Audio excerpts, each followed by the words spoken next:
자, 이 시간 함께 보실 말씀은 로마서 10장입니다.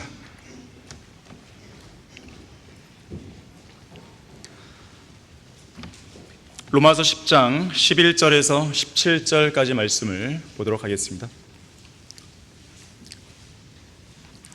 로마서 10장 11절에서 17절까지 말씀입니다. 성경이 말씀하시기를 누구든지 그를 믿는 자는 부끄러움을 당하지 아니하리라고 하였느니라. 유대인과 헬라인 사이에 차별이 없으니 이는 만민에게 동일한 주께서 그를 부르는 모든 사람에게 부여하심이라. 누구든지 주의 이름을 부르는 자는 구원을 받으리라. 그런즉 그들이 믿지 아니한 이를 어찌 부르리요? 듣지도 못한 이를 어찌 믿으리요? 전파하는 자가 없이 어찌 들으리요? 파송되지 아니했는데 어찌 전파하리요? 기록된 바와 같으니 화평의 복음을 전하며 좋은 일들의 기쁜 소식을 가져오는 자들의 발이 얼마나 아름다운가라고 하였느니라. 그러나 그들이 모두 복음에 순종한 것은 아니니라. 이사야가 말하기를 주여 우리가 전한 말을 누가 믿었나이까 라고 하였으니 그러므로 믿음은 들음에서 나오며 들음은 하나님의 말씀에 의해서니라. 자, 말씀을 위해 다 같이 기도하겠습니다. 위대하신 아버지 하나님, 아름다운 예배 환경을 조성시켜 주시고 영과 진리로 경배를 드릴 수 있는 이 소중한 특권을 저희들로 하여금 향유하게 해주셔서 감사드립니다. 주님께서는 경배하는 자를 찾고 계십니다. 그러한 사람들이 여기에 앉아 있습니다. 이 시간 우리의 마음을 주님의 영으로 충만케 해주시고 주님 한 분만으로 가득 채워주시며 이 시간 선포되는 말씀으로 우리 마음속에 견고하게 새길 수 있도록 역사해 주십시오. 하나님의 말씀은 능력이 있습니다. 능력의 말씀으로 저희들의 마음과 생각을 변화시켜 주시기 원합니다. 무엇보다도 이 시대의 남은 생애 동안 주님의 복음을 전하는 구령자로서, 신실한 구령자로서의 삶을 새롭게 결단하고 헌신할 수 있는 소중한 계기가 될 수 있도록 역사해 주십시오. 주 예수 그리스도 이름으로 기도했습니다. 아멘. 세상에서 가장 아름다운 발, 세상에서 가장 아름다운 발이라는 제목으로 설교하겠습니다. 여러분의 발은 아름답습니까? 예쁩니까? 아니면 못생겼습니까? 15세기, 16세기경 해부학에도 상당히 조예가 깊었던 이탈리아의 화가 레오나르도 다빈치가 있었죠. 다빈치는 이렇게 말했습니다. 인간의 발은 예술과 최고의 공학적 기술이 어우러진 최대의 걸작이자 최고의 예술품이다 그랬어요. 여러분의 발을 보면서 그런 느낌이 듭니까? 아무도 생각 없나 보네요. 인간의 신체 중에요 2%를 차지하고 있는 이 발은 26개의 뼈로 이루어져 있어요. 한쪽이 26개, 양쪽 발로 보게 되면 52개의 뼈입니다.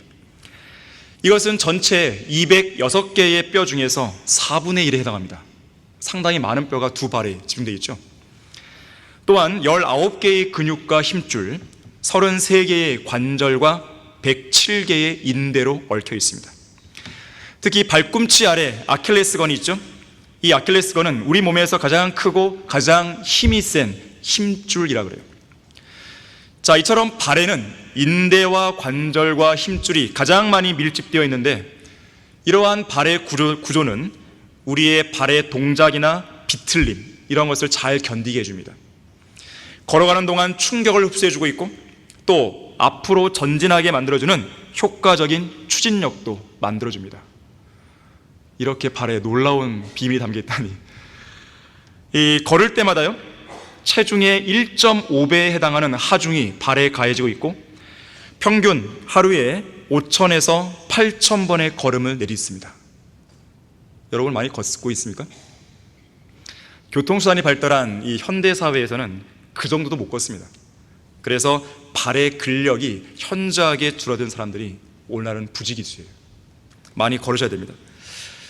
또한 발은 앞서 얘기했듯이 2%에 불과한 체적이지만 몸의 나머지 부분 98%를 지탱하고 있잖아요. 2%가. 그래서 발은 몸의 뿔이다 이런 말이 있어요. 또한 위치상 심장과 가장 멀리 떨어져 있잖아요. 발이. 자, 그러면서도 심장으로부터 받은 이 혈액을 다시 위로 올려보내고 있습니다. 자, 그래서 제2의 심장 역할을 한다라는 말도 있어요. 그만큼 발이 중요하죠. 그래서 발에 생긴 문제는 단순히 발의 건강 문제에만 국한되지 않고 걷거나 뛰는 등의 일상생활을 힘들게 만듭니다. 발에 문제가 생기면, 또 심폐기능을 저하시켜서요, 결국 몸 전체적으로 면역력을 떨어뜨리게 됩니다. 도미노 현상처럼 연쇄적으로 발에 문제가 생기면 연쇄적으로 몸 곳곳에 문제가 생긴다 그래요.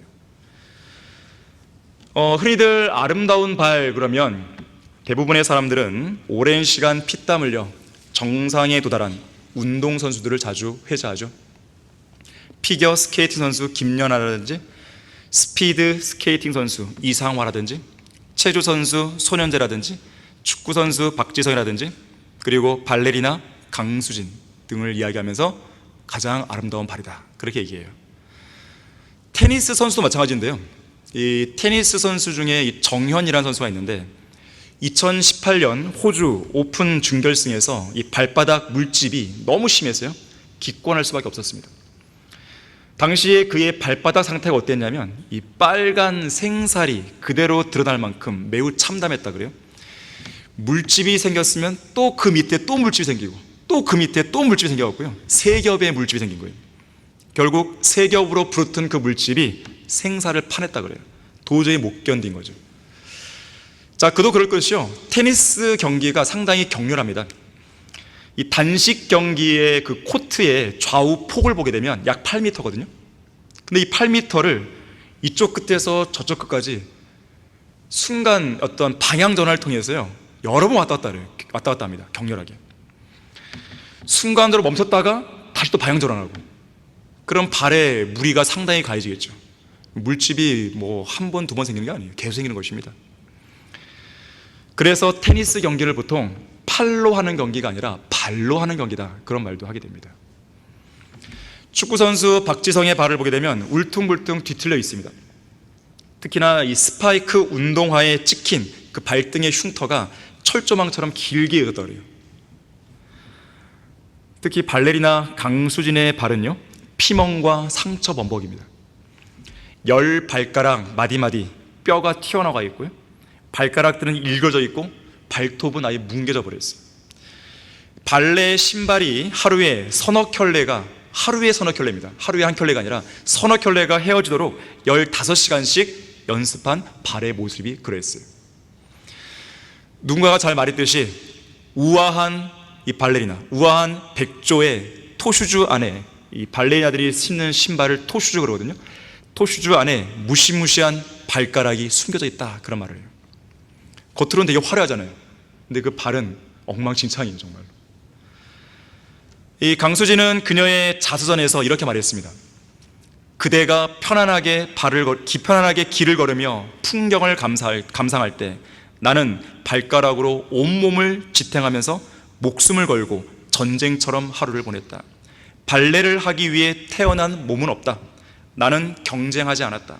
단지 하루하루를 불태웠을 뿐이다. 까지고 부러지고 찢어진 내 두 발, 30년 동안 아물지 않은 그 상처가 지금의 나를 키웠다 그랬습니다.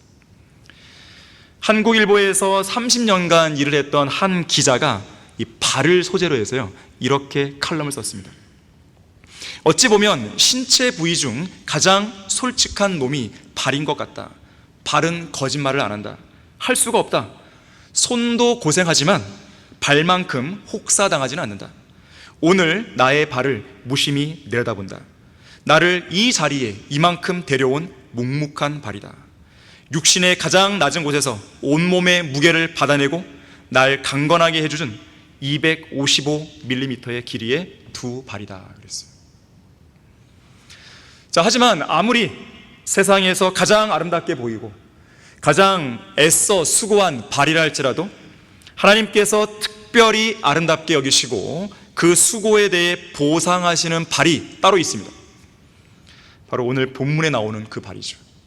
화평의 복음을 전하며 좋은 일들의 기쁜 소식을 가져오는 자들의 발, 이 발을 하나님께서는 무척 아름답게 여기시는 거예요. 저는 지난주 월요일 24일부터 수요일 26일까지 2박 3일 동안 5명의 동역자들과 함께 백령도로 순회설교를 다녀왔습니다.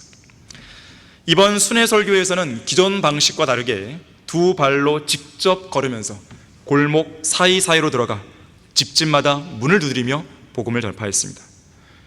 우리가 했던 말이 있어요. 계십니까? 안에 아무도 없습니까? 여기에 구원받아야 할 죄인 없습니까? 우리가 했단 말이에요. 잇따라 반복해서 외치며 문을 두드렸고 안에 사람이 있으면 입을 열어 복음을 전파했고 아무도 없으면 전도지를 문틈에 끼워두고 그 다음 집으로 향했습니다. 백령도지만 백령도 우측 하단에 이 동남쪽에 대청도와 소청도가 있습니다. 여기도 우리가 그냥 지나칠 수 없어서 백령도로 먼저 들어가기 전에 대청도와 소청도를 들리고 그리고 백령도로 들어갔어요. 이상 세 개의 섬에서 노화동부터 시작하여 예동, 고주동, 옥죽동, 동래동, 선진동, 사탄동, 중화동, 장촌, 연화, 가을리, 소가을, 북포, 신화동, 진촌, 남포, 화동, 나곳, 그리고 마지막 옹기포항까지 18개의 마을을 죄인들을 찾아서 샅샅이 누비고 다녔습니다. 우리가 두 발로 직접 걸어다니는 거리는 한 사람당 평균 30km였고 전도지 1700장을 배포했고 온 세상보다 귀한 89명의 혼을 주님께 이겼어요. 거의 대부분의 마을에서 구령한 사람이 있었는데 이 사탄동, 이름이 사탄동이에요. 모래 사자에 모래 탄자예요. 그래서 모래가 많은 건데 아니 그렇다고 하더라도요 사탄이 누군지 알 텐데 좀 바꾸지. 이 사탄동에서는 한 명도 구령장 안 나왔어요. 못했어요. 한 명도 구령 못했어요. 뜨겁게 내리쬐는 떼약볕 아래 우리의 등과 이마에는 땀이 흘러내렸지만 우리의 순회 전도 여정은 그 어느 때보다도 힘이 넘쳤습니다. 우리의 두 발은 피곤함과 통증 속에 물집이 잡히고 땀과 냄새로 뒤범벅이 되었지만 우리의 마음속에는 하나님께서 우리의 두 발을 무척 기뻐하시고 아름답게 여기신다는 그 확신이 가득했어요. 자, 화평의 복음을 전하며 좋은 일들의 기쁜 소식을 가져오는 자들의 발이 얼마나 아름다운가. 자, 첫 번째로 전파하는 자가 없으면 죄인들이 복음을 들을 수 없습니다. 전파하는 자가 없으면 죄인들이 복음을 들을 수 없어요. 자, 우선 본문 11절에서는요 누구든지 예수 그리스도를 믿는 자는 부끄러움을 당하지 않는다고 말씀하는데 어떤 사람은요 처음 복음을 들었을 때 예수 그리스도를 믿고 영접하고 싶은 마음이 들어도 주위 친구나 사람들 때문에 너무 부끄러워서 머뭇거리는 경우가 있죠. 예배 초청 시간에도 초청에 응하여 손을 들거나 자리에서 일어나 앞으로 나오기를 주저하는 경우가 아주 흔하죠. 개인 구령을 할 때도 옆에 다른 사람이 있으면 그 사람 눈치를 보며 믿고 영접하기를 머뭇거리는 경우도 많죠. 저는 그런 사람이 딱 보일 때마다요 더 적극적으로 합니다. 같이 무릎 꿇고 기도하자고 이렇게 해버리는 거예요. 아예 생각 못하도록 그냥. 자, 하지만 성경은요 그리스도를 믿는 자는 누구나 부끄러움을 당하지 않는다 그랬어요. 왜 그런 것입니까? 정말로 부끄럽고 수치스러운 일은 지옥의 불길로 던져지는 것이죠. 정말로 부끄럽고 수치스러운 것은 영원한 불못으로 던져지는 것이죠. 그것이지 지금 내가 예수님을 믿고 영접하는 게 그게 부끄러운 게 아니란 말이에요. 12절 13절에서요 유대인과 헬라인 사이에 차별이 없으니 이는 만민에게 동일한 주께서 그를 부르는 모든 사람에게 부요하심이라. 누구든지 주의 이름을 부른 자는 구원을 받으리라. 우리가 이번에 복음을 전할 때요 정말 쉽게 전했어요. 연세가 드신 할아버지 할머니들이 많으셨기 때문에 뭐 어렵게 복잡하게 안 전했습니다. 길게도 안 전했어요. 아주 간단하게 어떻게 하면 구원받는지를 아주 쉽게 전했어요.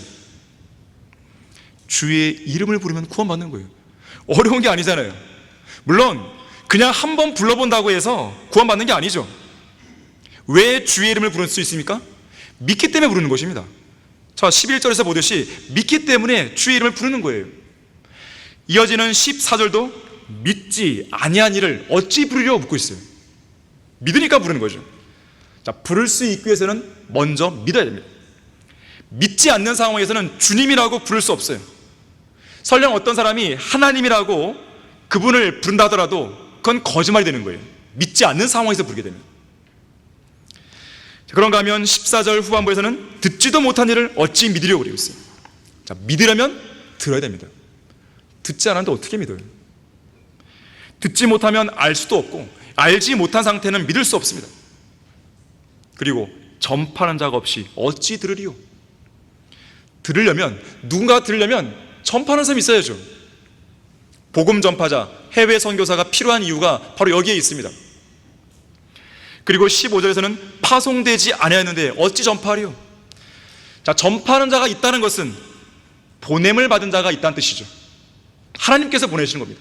하나님께서 구원받은 그리스도인들 여러분들을 어딘가로 보내시는 거예요. 누군가에게 보내시는 거예요.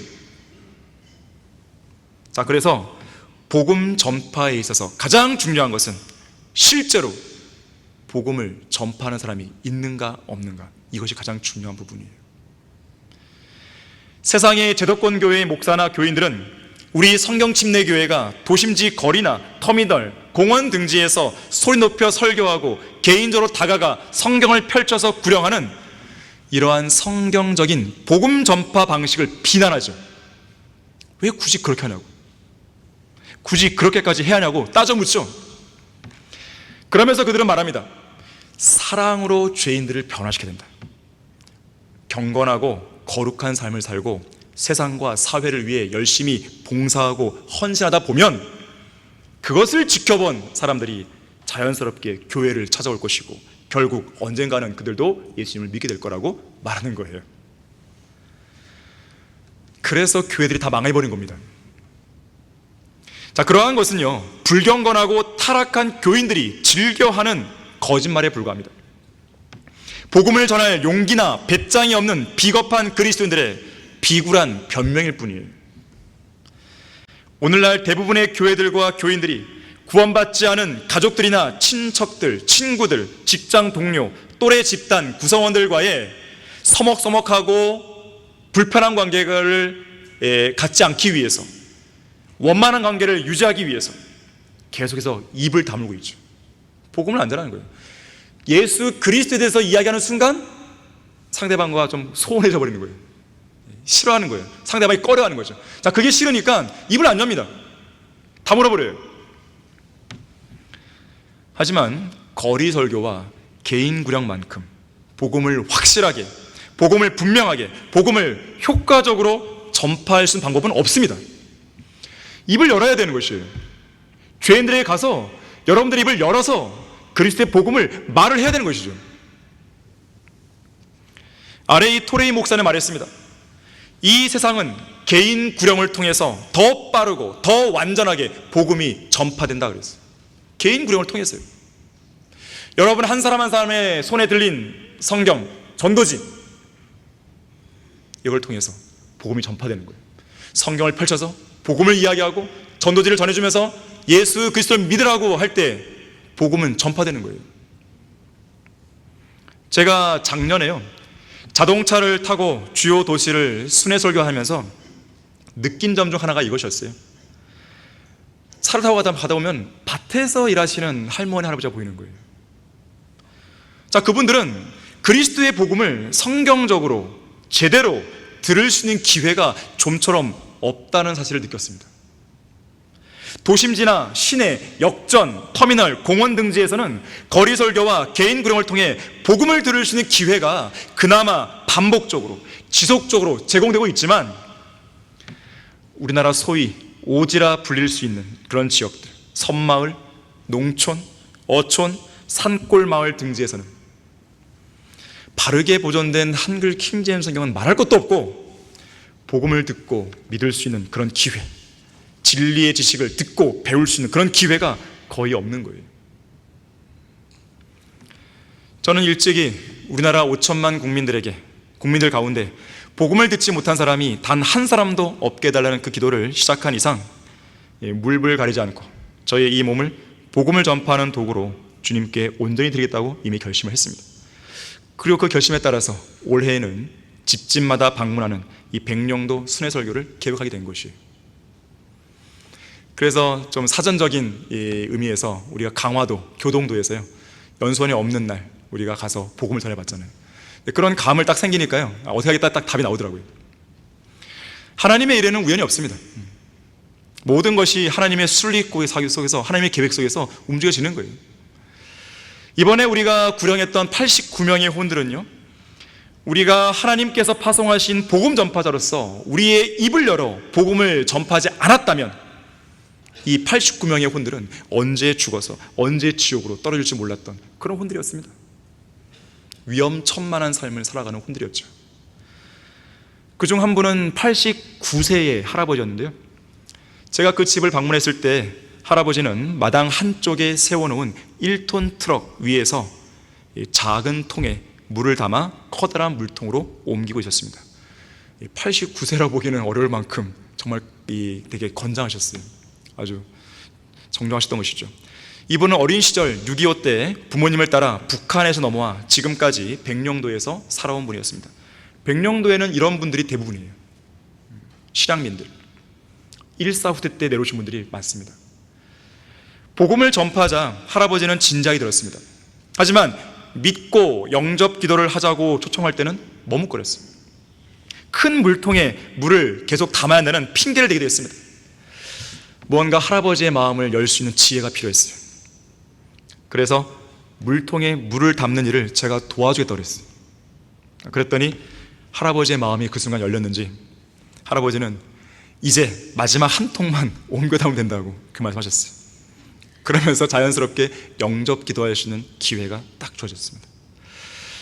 그래서 저는 적극적으로요, 그러면 지금 바로 예수님을 믿겠다는 기도를 하나님께 드리자고, 제가 기도하는 걸 도와주겠다고 그렇게 하면서 하나님의 초청에 응하도록 촉구했습니다.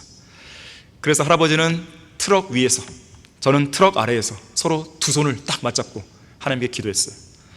하나님께서 예비해 두신 혼이었음을 직감할 수 있었습니다. 우리 일행 중 하나인 우리 원태경 형제, 구령 잘합니다. 구령 은사가 있어요. 소청도에 있는 어느 학교 운동장에서요, 축구를 하고 있는 해병대원들을 만났습니다. 그들의 최고 선임 병사로 보이는 해병대원에게 다가가 이렇게 말했습니다. 여러 장병들께 감사드립니다. 일단 마음을 열게 하는 것이죠. 장병들이 있기 때문에 장병들이 나라를 든든히 지켜주고 있어서 우리가 편하게 살고 있습니다. 그 사람들의 무장해제가 딱 된 거죠. 이제 제가 이번에 복음을 전파하기 위해서 백령도로 왔습니다. 처음이자 마지막이라는 심정으로 백령도에 왔는데 제가 장병들에게 복음을 전파할 수 있는 3분의 시간을 줄 수 있겠습니까? 대부분의 군인들은요, 요즘 특히 MZ세대들은요 그냥 싫다고 할 거거든요. 근데 하나님께서요 확실하게 기회를 주신 거예요. 그래서 이 선임 병사가 거절하지 않고 흔쾌히 승낙합니다. 그러면서요, 저기 그늘로 가서 말씀해 주십시오 한 거예요. 그리고 축구를 하고 있는 자기 팀 부하 10명을 딱 불러옵니다. 모아준 거예요. 바로 거기에서 그리스도의 복음이 전파되었고요, 10명의 혼이 믿고 영접해서 한낮에 내리쬐는 뜨거운 태양보다 더 뜨거운 지옥불 속으로 들어가지 않게 된 것입니다. 이건 뭐 하나님께서 하신 거죠. 하나님께서 주신 기회가 아니라면 어떻게 되겠습니까? 이게 그 자리에서 다 구원받은 것이에요. 자, 이들 역시나 하나님께서 예비하신 준비된 혼들이었습니다. 김수호 형제는 두 번의 어떤 사례가 있었냐면, 간증이 있었냐면, 여러분 빌립보 간수가 묻죠. 바울과 실라에게 내가 구원받으면 어떻게 됩니까? 묻잖아요. 그러한 간수 같은 두 사람을 만난 거예요. 당신 지금 죄 때문에 지옥 간다고 그렇게 얘기했더니 그러면 어떻게 됩니까? 이렇게 물은 거예요. 그냥 수순대로 그렇게 물은 거예요. 두 번이나. 바로 그저 예수님 복음 전하고 바로 믿고 구원받았죠. 어떤 사람은요, 김소영자가 이제 마당에서, 이 딱딱한 바닥에서 딱 기도하려니까요, 아니 여기서 하지 말고 집 안으로 들어가자고, 거기서 같이 기도하자고 거기서 기도했어요. 이걸 어떻게 설명할 겁니까? 이것이 인간적으로 뭐 하는 것이에요? 아니죠. 하나님께서 우리에게 예배해 주신 것이에요. 얼마나 하나님께서 복음을 전파하는 그 발을 기뻐하셨으면, 정말 예뻐하셨으면, 얼마나 사랑스러우셨으면 이렇게 해주시나 이거예요. 자, 화평의 복음을 전하며 좋은 일들의 기쁜 소식을 가져온 자들의 발이 얼마나 아름다운가. 자, 두 번째로, 자, 하나님께서는 복음을 전파하는 성도들의 발을 가장 아름답게 여기십니다. 가장 아름답게 여기세요. 발레리나 강수진의 발보다 하나님은 그런 발을 원하시는 거예요. 오늘 본문 15절이죠. 기록된 바와 같으니 화평의 복음을 전하며 좋은 일들의 기쁜 소식을 가져온 자들의 발이 얼마나 아름다운가라고 했느니라. 정말 아름다운 것이에요. 자, 복음이 무엇입니까? 복된 소리죠. 기쁜 소식이죠. 좋은 소식이죠. 이 세상에서 가장 좋은 소식이 무엇입니까? 지옥에 가서 영원히 고통받을 수밖에 없는 죄인들을 위해서 예수 그리스도께서 성경대로 십자가에 못 박혀 죽으시고 피 흘려 죽으시고 성경대로 장사되었다가 성경대로 셋째 날에 다시 살아날 사실이죠. 이것이 가장 기쁜 소식이죠. 복음입니다. 누구든지 이 복음을 믿음으로 받아들이고 예수님을 개인의 구주로 영접하면 구원받는 것이죠. 오직 믿음으로 말미암아 하나님의 은혜로 구원받는 이 복음은 셋째 하늘에서 보내온 시원한 냉수 같은 가장 좋은 소식이죠. 이 뜨거운 여름날 수돗물 틀어놓는 그 물보다도 이 복음이 가장 시원한 냉수인 거예요. 지옥불에 안 들어가게 하니까요. 이사야 55장 1절에서 너희 목마른 자들은 누구든지 물들로 나아오라 그랬습니다. 요한계시록 22장 17절에서도 목마른 자도 오게 하며 원하는 자는 누구든지 생명수를 값없이 마시게 하라 그랬어요. 우리는 복음을 전파하며 돈을 안 받았습니다. 값없이 준 것이에요. 그들은 값없이 받으면 되는 것이에요. 복음은 감히 값으로 매길 수 없습니다. 그래서 무료인 거예요. 완전한 공짜죠. 우리의 구주신 예수님께서 이미 그분의 피로 모든 값을 지불하셨기 때문에 값없이 마시면 되는 겁니다. 이 백령도에서 구령한 분들 중에 여러 분들이 인상 깊었지만 또 한 분은 어떤 분이었냐면 이런 분을 백령도에서 만난 건 유일한 것 같아요. 왜냐하면 거기도 교회가 있기 때문에요. 교회에 다니는 사람도 있거든요. 그런데 이렇게 말했던 사람은 딱 한 분이었어요. 어떤 마을에서 만난 아주머니인데 분명히 구원받은 그리스도인이었습니다. 제가 확인해 본 결과. 그런데 이분이 하는 말씀이 제가 이 전파하는 이 복음을 듣고 정말로 오랜만에 듣는 말씀이라고. 복음을요 정말로 오랜만에 듣는 말씀이라고 되게 좋아하시더라고요. 감동하시더라고요. 거기도 교회가 있지만 교회에 다니는 사람이 있지만 그렇게 말씀하시는 처음이었어요. 오히려 우리가 복음을 전파했을 때 교회에 다니는 사람들이 더 문전박대했습니다. 그걸 아셔야 돼요. 하지만 이분은 순수했어요. 정직했어요. 정말 구원받은 그리스도인. 그래서 이 복음이 전파됐을 때 복음을 이야기할 때 정말로 기뻐한 것입니다. 또 어떤 구원받은 아주머니는요 길을 가다가 차를 타고 가다가 차를 멈추고 창문을 내리고 이 복음을 전파하는 김소 형제에게 우리가 묵는 숙소가 어딘지 물었고 그 숙소로 음료수를 보내주기도 했어요. 그런 분도 있는 것이죠. 하나님의 선물입니다. 하나님의 보상인 것이죠. 한 번은 어떤 마을에서요 문을 두드리고 하면서 제가 계십니까? 안에 아무도 없습니까? 그렇게 하고 있는데 저기 한 10m 정도 떨어진 거리에서 막 수군거리는 소리 들려요. 야, 목사님인가 봐. 이쪽으로 온다 막 그러는 거예요. 자, 우리 일행은요 모두 다 흰색 와이셔츠 양복 바지를 입었고 넥타이를 메고 한쪽 손에는 성경, 한쪽 손에는 전도지 들고 있었어요. 멀리서 봐도 다 보여요. 그냥 눈에 띄어버려요. 자, 어쨌든 저는 수군거리는 사람들이 있는 쪽을 바라보며 갔습니다. 거기에는 마치 바닷가 그물에 걸린 채로 말똥말똥 바라보고 있는 6마리의 물고기들이 보였습니다. 이들은 더위를 피하기 위해서 건물 안에 텐트를 쳐놓고 쉬고 있었습니다. 텐트 안쪽에는 2명의 물고기가, 텐트 바깥쪽에는 4명의 물고기가 앉아 있었어요. 그들에게 제가 복음을 전하러 왔다고 말하자 한 아주머니가요 자기가 앉고 있던 의자를 내줍니다. 앉으라고. 저는 편안히 앉아서 6명의 죄인들 향해 복음을 전파했습니다. 모두 진지하게 들었어요. 그리고 복음을 믿으라고 초청하자 모두 눈을 감고 고개를 숙인 채로 큰 소리로 영도를 따라했습니다. 또박또박 온다. 어쩌면 이들은요 복음 전파자가 그들에게 오기를 기다렸던 종교인들, 구원받지 않은 죄인들인지도 모르는 것이죠. 자, 이처럼 하나님께서는 우리가 복음 전파를 위해 집집마다 신방을 하며 남의 집 대문, 현관 앞에서 문을 두드리고 초인종을 누릴 때 우리의 발이 아름답다고 말씀합니다. 얼마나 많이 걸어서 발이 심하게 부르텄든지 물집이 잡혔든지 또 얼마나 열심히 돌아다녀서 사흘 동안 양말을 갈아 신지 못했든지 성경은 그런 우리의 냄새나는 발을 향해서 아름답다고 말하는 거예요. 에베소서 6장 15절은 말씀하죠. 화평의 복음을 준비한 것으로 뭐라고 했어요? 너희 발에 신고. 자, 우리의 발은 언제 어디에서 어떤 상황에 놓여 있더라도 복음을 전파할 준비만 갖춰져 있다면 우리의 발은 아름다운 발이 될 수 있습니다. 비행기가 고장나서 메이데이 메이데이 하고 위급 신호를 발신하고 있을 때 기내 방송으로 나옵니다. 목소리가. 혹시 이 비행기 안에 목사님이 타고 계신가요? 그렇게 물었을 때 자기가 설령 목사가 아니더라도 여기 있습니다, 그래 되는 거예요. 정말로 목사를 찾는 게 아니라 이 마지막 순간에 복음을 전파할 누군가를 찾고 있는 거죠. 지금 나에게 복음을 전파할 의무가 맡겨있기 때문에 저 여기 있습니다, 그럼 되는 거예요. 그리고 마지막 최후의 순간에 복음을 전파함으로써 그들이 추락하기 전에 구원받게 하는 것이죠. 한 번은 이 제카일스 목사가요, 텍사스에서 목회하고 있었을 때 이 주말에 마당에 나와서 잔디를 깎고 있었습니다. 제카일스 목사의 교회는 그가 사는 도시에서 제일 큰 교회였어요. 마을 사람 7명 중 1명은 그의 교회에 다니고 있었습니다. 그런데 제카일스 목사가 마당에서 잔디를 깎을 때의 그 행색을 보게 되면 이 목사로서의 영적인 권위가 있어 보이지 않았습니다. 허름했죠. 멋있어 보이지 않았습니다.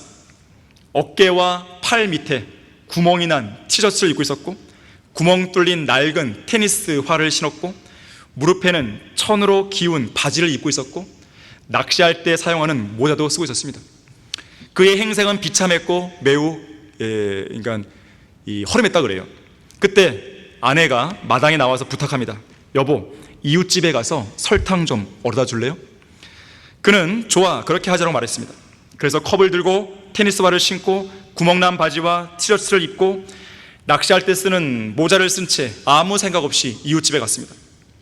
제카일스 목사는 이웃집과 이웃 주민들과 아주 가까운 사이였기 때문에요, 서로 문을 놓고 하거나 그러지 않습니다. 그냥 들어가는 거예요. 그냥 너무 친하니까. 이웃들도 제카일스 목사 집에 자주 찾아왔고 제카일스 목사도 자주 찾아가고 그런 관계였어요. 자, 그래서 이번에도요, 아무 생각 없이 문을 쾅 열면서 이봐요, 아무도 없어요? 말했어요. 그런데 제카일스 목사의 눈에 딱 들어온 것은 손님들이었습니다. 13명의 모두 정장 차림을 한, 말쑥한 차림을 한 13명의 손님이 소파에 차분히 앉아 있었어요. 바로 그런 집 안으로 낚시할 때 쓰는 모자를 쓰고 찢어진 티셔츠에 무릎을 기운 바지를 입고 발에는 낡은 테니스화를 신고 그 속으로 들어간 것이에요. 할 말이 없으니까 안녕하세요. 그때 집 주인이 하지 않았으면 좋았을 법한 말을 하고 맙니다. 제카일스 목사를 한번 쳐다보고 손님을 쳐다보면서 이분이 우리 목사님이에요. 그 순간 제카일스 목사가요, 질겁을 했다 그래요. 순간 너무 창피해서 어딘가 좀 들어가고 싶은 그런 마음이었다 그래요. 그래서 실례합니다, 미안해요 하고 나오려고 했는데 그 순간 이런 생각이 떠올랐어요. 그들을 향해서, 그 13명의 죄인들을 향해서 말을 하자. 대화의 주도권을 잡자. 아무렇지도 않은 듯이 행동하자. 그래서 당당하게요, 집 안으로 걸어 들어가세요. 이렇게 말합니다. 안녕하세요, 그리스도인이십니까? 물은 거예요. 한 사람씩 돌아가면서. 이 제카일스 목사가 예전에 경험했던 게 있어요.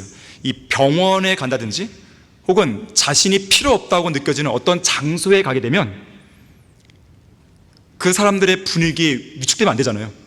그래서 오히려 그들을 위축시키는 거죠. 주도권을 잡자, 이런 각오를 했다는 거예요. 마찬가지로 이번에도 그런 생각을 한 거죠. 그래서 한 사람씩 다 물었습니다.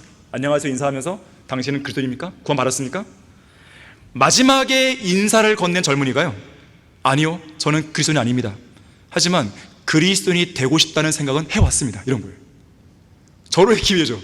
바로 그 자리에서 제카일스 목사는 내가 그렇게 할 수 있도록 도울 수 있습니다.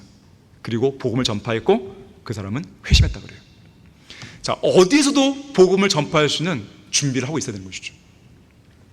화평의 복음을 전하며 좋은 일들의 기쁜 소식을 가져온 자들의 발이 얼마나 아름다운가. 자, 세 번째로, 자, 우리가 복음을 전한다고 해서 모두가 다 믿는 건 아닙니다. 본문 16절입니다. 그러나 그들이 모두 복음에 순종한 것은 아니라 이사야가 말하기를 주여 우리가 전한 말을 누가 믿었나이까? 라고 하였으니, 복음의 말씀을 들은 자가 다 믿진 않아요. 이번 백령도 순회설교 여정에서요, 우리 일행 모두가 공통적으로 했던 말이 있어요. 문전박대가 무엇인지를 제대로 경험했다고 했습니다. 문전박대가 이거구나, 제대로 경험한 것이죠. 정말로 사람들의 반응이 극과 극이었어요. 순수하게 복음을 듣고 받아들인 준비된 사람들이 있었는가 하면 대부분의 죄인들은 완고했고 냉담했고 이미 상당히 짜증이 나 있어요. 무슨 말을 하기도 전에도 이미 짜증이 나 있어요, 사람들이. 추측을 해보니까 마을마다 하나씩 있는 장로교단 합동 측의 교회들, 그리고 여호와의 증인 같은 이단들, 그 여호와의 증인 왕국회관이 있어요. 그리고 천주교 성당들, 이들이 오랜 기간 진절염이 나도록 이들을 괴롭혀왔던 것이 분명하다는 것을 알게 됐어요. 그래서 우리가 내미는 전도지를 손으로 그냥 팍 밀면서요, 문을 쾅 닫아버립니다. 그런 사람이 있는가 하면 어떤 노인복지회관은 아주 좋은 기회거든요. 할아버지 할머니들이 잘 들을 수 있는 기회. 기대감이 있었어요. 그런데요, 우리 이제 구령자가 이제 들어갔는데 딱 알고 방금 쉬러 들어왔는데 다 나가버렸어요, 그냥. 그러는 거예요. 또 어떤 분은 아예 소리를 지르면서 나가라고 이렇게 해버린 거예요. 제가 알고 있는 보통 시골 인심은요, 할아버지 할머니들은 젊은 사람들 오면 되게 잘해주거든요. 먹을 거 더 내주고. 근데 백령도는 그런 시골 인심이 아니에요. 이들은 이미 너무나 시달렸던 거예요, 누군가에 의해서. 아까 말했던 그런 사람들이에요. 하지만 우리는요, 그들이 듣든지 안 듣든지 전할 준비를 늘 해야 되고 또 전파해야만 했기 때문에 그런 심한 문전박대를 경험하면서도요, 죄인들을 찾아 계속해서 문을 두드렸습니다. 그리고 하나님의 말씀으로 그리스도의 복음을 전파했어요. 제대로 된 구령 훈련을 하고 싶다면 백령도로 가십시오. 제대로 여러분들 훈련됩니다. 제대로 트레이닝 되는 곳이에요. 구령이 뭔지, 문전박대가 무엇인지, 거절이 무엇인지, 죄인들과의 영점적인 무엇인지를 제대로 경험할 수 있습니다. 하지만 우리는 그걸 두렵지 않았어요. 위축되지 않았습니다. 우리는 계속해서 말씀을 통해 그리스도의 복음을 전파한 것이에요. 왜냐? 17절에서 보듯이 믿음은 들으면서 나오며 들음은 하나님의 말씀에 있기 때문에. 자, 분명히 하나님의 말씀이 완고한 죄인들의 마음을 움직이고 그 복음을 믿을 수 있도록 강력하게 역사한다는 확신을 우리는 갖고 있는 것이에요. 이번 여정의 첫 번째 서민 대청도, 이 첫 번째 마을에서 제가 복음을 전할 때 하나님께서는 저에게 복음을 전파할 수 있도록 1단의 사람들을 4번이나 저에게 모아주셨어요. 기회였어요. 이 중 3번은요 모두가 다 홍어를 잡기 위해서 낚시 도구를 손질하고 있는 서너 명의 어부들이었습니다. 서너 명의 어부들을 저에게 하나님께서 3번의 기회를 주신 거예요. 마지막 한 번은 일을 열심히 하다가 정자에서 쉬고 계신 10여 명의 아주머니들이었습니다. 자, 이들 모두 다 열심히 일을 하면서도 제가 전파하는 복음을 5분 동안 묵묵히 들었어요. 하지만 이들은 모두 믿기를 거절했습니다. 분명 복음을 들었어요. 그리고 그들은 마음이 거의 열리는 듯 했습니다. 하지만 우리의 대적인 사탄이 그들의 마음밭에 떨어진 복음의 씨앗을 재빠르게 훔쳐간 것이죠. 그야말로 단단한 길가와 같은 완고한 마음이었던 것입니다. 자, 하나님께서 예비해 주신 기회였지만 단 한 명도 주님께로 이겨오지 못했다는 생각에 낙심이 몰려왔습니다. 도저히 안 되겠다 싶어서요, 어딘가 이 공터 한가운데요 그냥 흙바닥에 무릎을 꿇고요 주님께 기도했습니다. 누가 보든지 말든지. 하나님, 제 안에 있는 모든 죄들과 잘못된 것들을 용서해 주십시오. 예수 그리스도의 피로 깨끗하게 제거해 주십시오. 저를 성령으로 충만하게 해주십시오. 준비된 분들을 보내주십시오. 그리고 다시 성령으로 충만한 가운데 일어났어요. 그래서 첫 번째 마을에서의 그 아쉬움을 뒤로하고 두 번째 마을을 향했습니다. 다음 마을로 향하는 길에서 용기를 북돋기 위해서 찬양을 불렀습니다. 그리고 마을 입구에 도착했을 때 집 앞에서 일을 하고 계신 노부부를 만났습니다. 하나님께서 기도에 응답해 주신 순간입니다. 그중 할아버지는 이미 교회를 다니고 있었고 할머니는 전혀 교회를 다니지 않았는데요, 제가 복음을 전파하기 위해 말을 처음 꺼내려고 하자 오히려 할머니는 친절하게 커피를 타주겠다고 저에게 자리에 앉으라고 한 것이에요. 의자도 내주면서. 그분 역시나 갓난 아기 때 부모님의 손에 이끌려 북한에서 내려온 시장민이었습니다. 진지하게 복음을 듣더니 예수님을 믿고 영적 기도를 따라하게 된 것이에요. 그분 이야기로는 생전에 기도를 해본 적이 한 번도 없다고 그래요. 능력 있는 하나님의 말씀이 효과적으로 역사한 순간이었습니다. 또 앞서 제가 무릎 꿇고 기도했던 그 기도의 응답이기도 한 것이죠. 믿음은 들음에서 나오며 들음은 하나님의 말씀의 의지예요. 아무리 인간의 화려한 언변으로도요 사람을 변화시킬 수 없습니다. 하지만 말씀이 선포되면 말씀 그 자체가 그 사람의 마음을 움직이는 것이거든요. 한 번은 어떤 마을 복지회관에서요 해병대 중사 한 명을 만났습니다. 이름이 김홍민 중사였어요. 그 사람은 잠시 쉬기 위해서 나무 그늘에 서서 담배에 불을 붙이고 있었습니다. 제가 성경을 들고 가까이 다가가니까 잠시 이렇게 주춤하더라고요. 그러면서 불을 붙인 담배를 잠시 바닥에 내려놓습니다. 그리고 초등학생 어린아이처럼 정말로 다소 곳이 탁 손을 모으고요 제 이야기를 들었어요. 복음을 전하고 있는데 계속해서 핸드폰 배소리가 울렸어요. 그래서 받으라고. 아내에게서 온 전화였습니다. 결혼한 지 얼마 안 되어 보였어요. 그런데요 이 사람이 잠시 양해를 구하면서 핸드폰에 조심스럽게 입을 탁 대더니요 작은 목소리를 여보 목사님이 지금 와 계시니까 나중에 전화할게 이렇게 하는 거예요. 사실 그냥 무시하고 갈 수 있거든요. 그렇잖아요. 준비된 혼이었습니다. 하나님께서 준비하신 혼이었어요. 정말로 겸손하게 끝까지 조심스럽게 듣더니요 결국 예수를 영접한 것이에요. 믿음은 들음에서 나오며 들음은 하나님의 말씀에서 나옵니다. 말씀의 역사입니다. 자, 하나님의 말씀은 들음의 원천이 되고 들음은 믿음의 근원이 됩니다. 또한 들음은 믿음을 갖게 되는 동기가 되고 믿음을 자라게 하는 활력소가 됩니다. 하나님의 말씀에 대해 귀가 열려야 돼요. 귀가 안 열리는 이유가 뭘까요? 하나님의 말씀이 그만큼 많이 들려지지 않았기 때문에 그런 거예요. 제대로 들려지지 않았기 때문에 그런 거예요. 제대로 된 하나님의 말씀을 들어본 적이 없는 것입니다. 그래서 그토록 그들의 마음이 완고한 것이에요.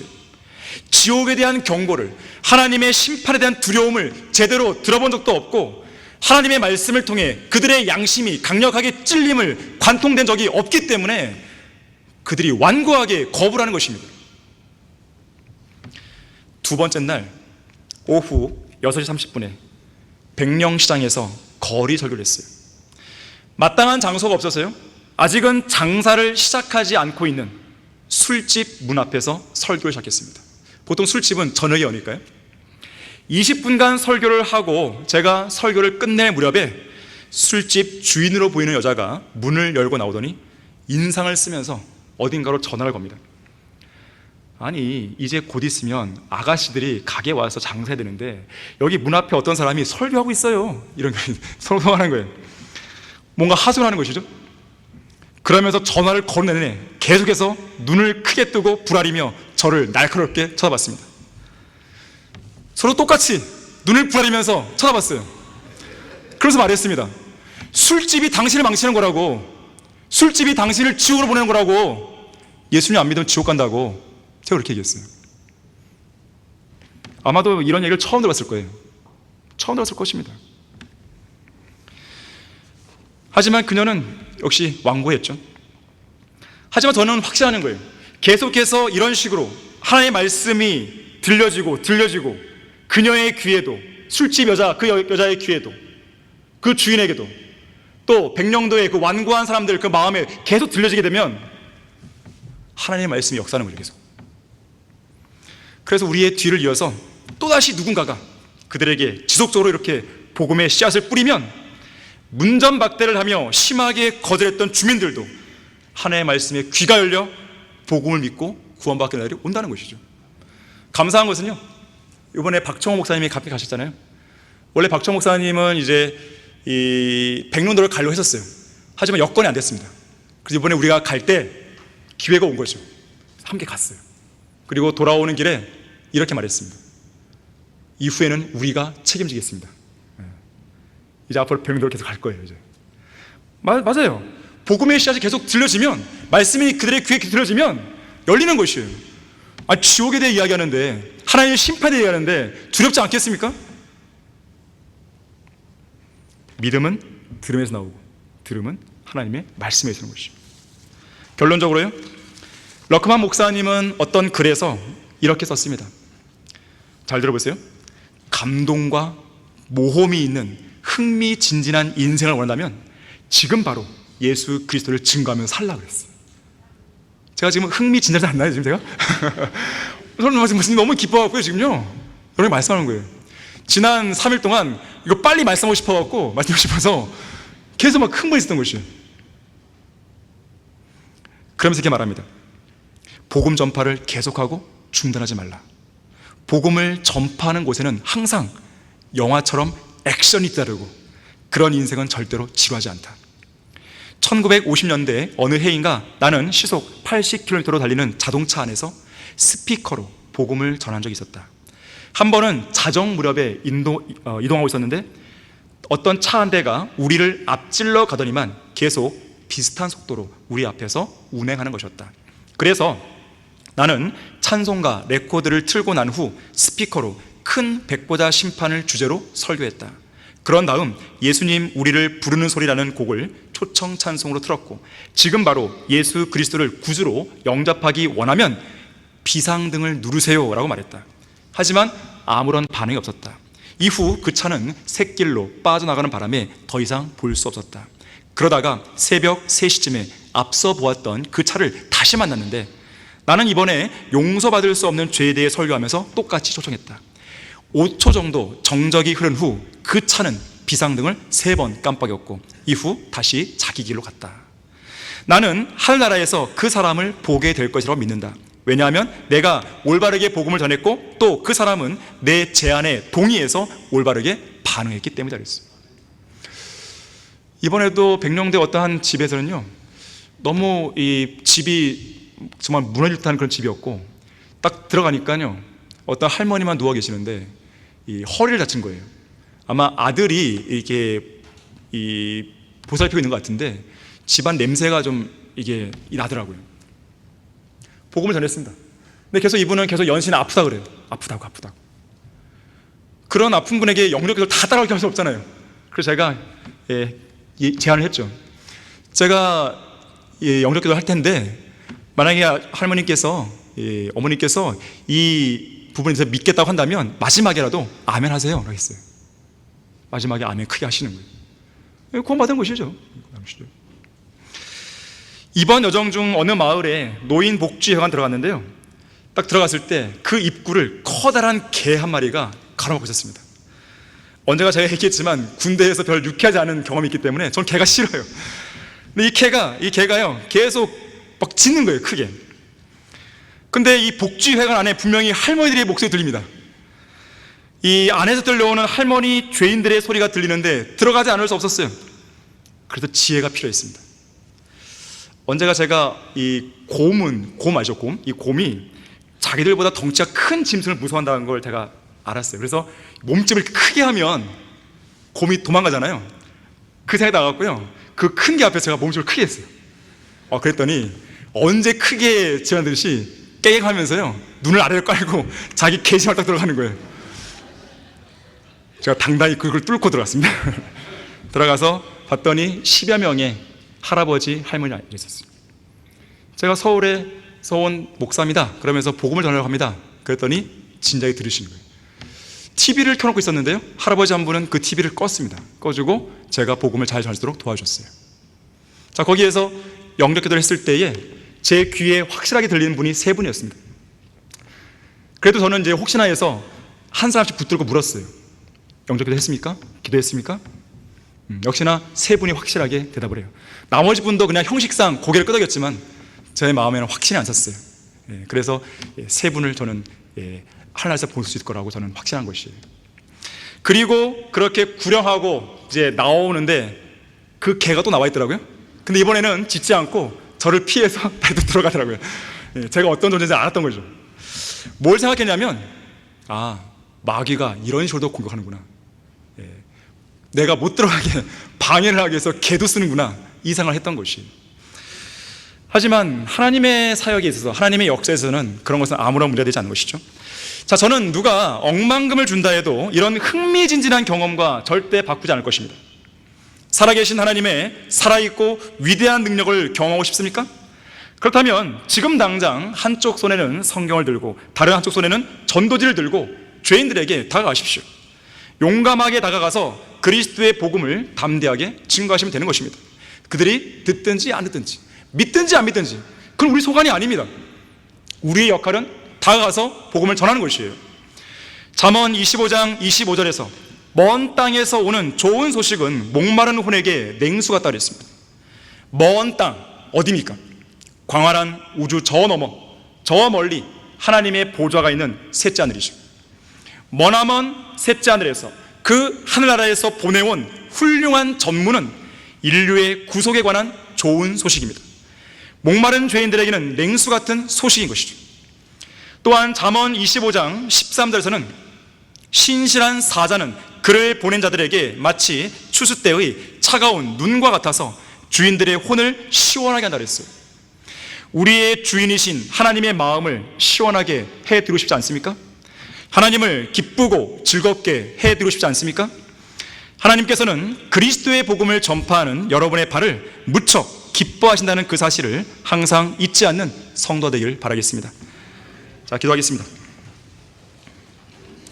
위대하신 아버지 하나님, 주님께서는 그 어떠한 발보다도 그리스도의 복음을 전파하는 그 성도의 발을 아름답게 여기시고 기뻐하신다는 것을 우리는 오늘 설교를 통해 다시 한번 우리 마음에 새기게 됩니다. 우리는 언제 어느 상황에서도 복음을 전파할 수 있는 준비가 되어 있어야 합니다. 우리 모두를 사용해 주십시오. 신실한 구원자들로, 주님께서 들어쓰시는 구원자들로 사용해 주십시오. 성령으로 충만하게 해주시고 늘 담대하게 해주십시오. 어떠한 죄인들에게도 스스럼 없이 하나님의 능력을 의지해서 다가갈 수 있도록 도와주십시오. 주 예수 그리스도 이름으로 기도했습니다. 아멘.